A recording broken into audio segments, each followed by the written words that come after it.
Case है इसमें हैदराबाद के एक यहाँ के एक आदमी को व्हाट्सएप नंबर पे मैसेज आता कि उनको दोस्ती हो गई उनसे।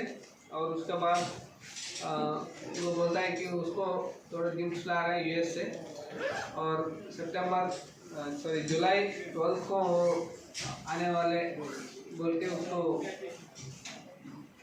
बोला। और उसी दिन जब वो लैंड होने वाला था उसी दिन उसको एक फ़ोन आता कि वो दिल्ली एयरपोर्ट कस्टम्स और इमिग्रेशन से कॉल कर रहे हैं। अगर ये पूरे माल जो है उसको रिलीज़ करने के लिए उनको पैसे पे करनी होगी। तो पूरे इसमें 9 लाख रुपए इसने दाखिल किए इसमें। और इसमें 2 लोगों को गिरफ्तार किए बरेली यूपी से, मोहम्मद नईम और मोहम्मद फारूक। दोनों 23-22 ईयर्स के नौजवान है।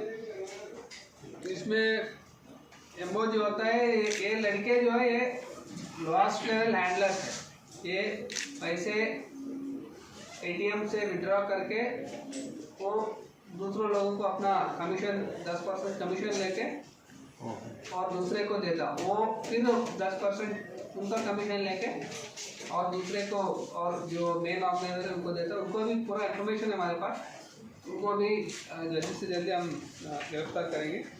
इसमें भी वेंकटराम रेड्डी इंस्पेक्टर, मधुसूदन राव एसआई और उनके स्टाफ और पूरी ये ऑपरेशंस दोनों में हमारे एसीपी साइबर क्राइम नईम और फारूक के